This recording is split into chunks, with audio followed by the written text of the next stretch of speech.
So, Jane and Lizzie finally make it back from Netherfield. Jane looking like a Victorian ghost, pale and tired. Elizabeth looking like she's just fought God and lost. Yet, Mrs. Bennet is already planning floral arrangements. She launches herself at Jane like a stage mom at a pageant. My darling girl, how was your stay? Did Mr. Bingley care well for you? Did he fluff your pillows? Lizzie, exasperated. I did those things, not Charlie Bingley. Jane, bless her, smiles faintly. They were very kind, Mum. Elizabeth's eye twitches. You mean they weren't mean enough to throw me out while dying? Congrats, Mother. We've achieved basic humanity. Mrs. Bennet, she hears kind and runs with it like it's an Olympic baton. Do you hear that? Very kind. A man doesn't lend his mansion to a sick woman unless he's already picturing her in a veil. This is fate. Elizabeth stares. Mom, she had the flu, not an engagement. Now pause, because I need to ask you something, dear listener. Do you realize what's happening? People in 2025 are juggling inflation, housing crises, literal wars in the headlines, and this family is treating the common cold in a mansion like it's a royal coronation. I almost respect the delusion. Almost. Lydia and Kitty squeal like they've just been told they can go to Coachella. Jane's getting married! Jane's getting married! Elizabeth mutters. At this rate, Jane sneezes twice and Mom's calling the caterers. And then Mary. Yes, Mary, our queen of bad piano and worst timing. She clears her throat. In times of illness, it is foolish to confuse gratitude with affection. Compassion does not equal courtship. The room groans. Mrs. Bennet waves her off. Quiet, Mary. You are determined to be unpleasant.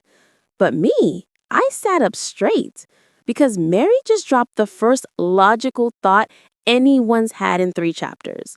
Honestly, I wanted to clap. Like, thank you, middle child, for noticing the emperor has no clothes. Kitty smirks.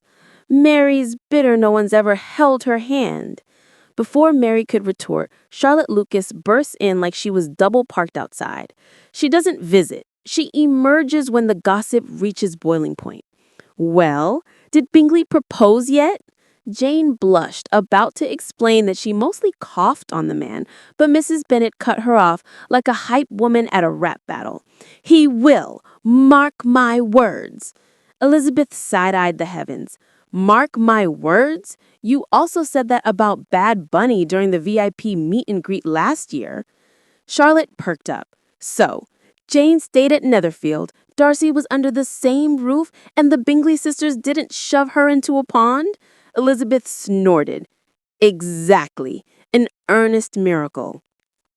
Mrs. Bennet clutched Jane's hand with the intensity of a hostage negotiator.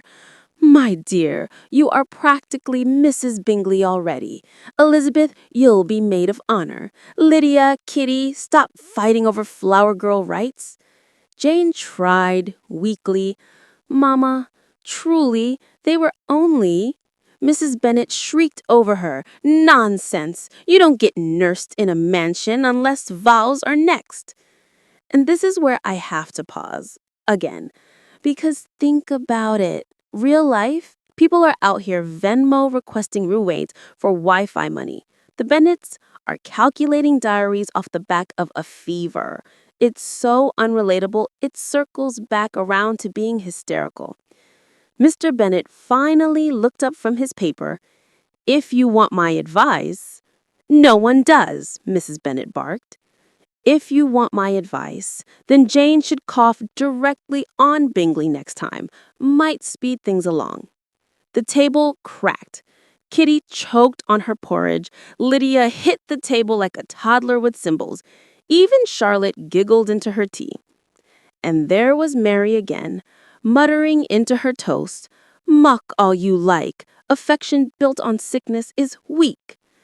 Everyone ignored her, But I was like, Mary, girl, you are the only one speaking sense in this clown circus. Elizabeth leaned back in her chair, smirking. Rich people problems. Somewhere out there, farmers are working the land to feed their families, and here we are arguing whether a fever counts as a proposal. Exactly, Lizzie. Exactly. The Bennet house was vibrating with excitement because someone had whispered the magic words. Soldiers in town! Not jobs, not relief packages, not affordable housing. Soldiers. Lydia flopped across the sofa like she was fainting from thirst. We simply must walk to Meryton every single day. The regiment is there. Kitty clapped like a seal. Every day. Elizabeth didn't even look up from her book. Do you two even know their names? Lydia flicked her hair. Names are optional. Vibes are mandatory. Honestly, I had to laugh. Normal families are budgeting groceries. The Bennets are building a social calendar around military cosplay. And BFFR. These soldiers aren't even here for anything noble. They're parked in Meryton because some old orange president with a fragile ego needed his little toy army spread around like chess pieces. If that's not peak clownery, I don't know what is. Mrs. Bennet clapped her hands. Yes, yes, walk into town daily. Nothing is more charming than a Republican micropenis. Oh, how delightful! Elizabeth groaned. Mother, they're men in uniforms, not shiny Pokemon cards. Mary, from her corner, piped up. Idle flirtation is a waste of moral energy. Officers are often reckless with women's hearts. Her words hung in the air like common sense at a conspiracy rally. The sisters rolled their eyes. Mrs. Bennet tutted, but I couldn't help nodding. Finally, a sane sentence in this circus. Mary, you're allergic to fun, Lydia sneered. Mary deadpanned. No, I'm allergic to stupidity. That's it. Carve it on her tombstone. Charlotte Lucas was sipping tea like she'd bought box seats for the chaos. So you're all chasing after soldiers now? Kitty squealed. Obviously. Elizabeth sighed. Rich people problems. Somewhere entire families are juggling rent and healthcare, and here we are calculating the romance per mile ratio of men with little dicks.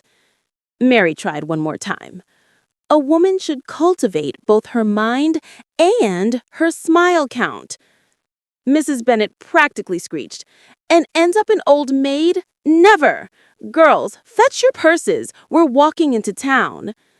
Elizabeth looked straight at us, dead-eyed, silently begging for a transfer to any other family. And the wildest part? Nobody questioned it. The Bennets were about to treat Meryton like Tinderlive, courtesy of Trump's traveling preschool of soldiers.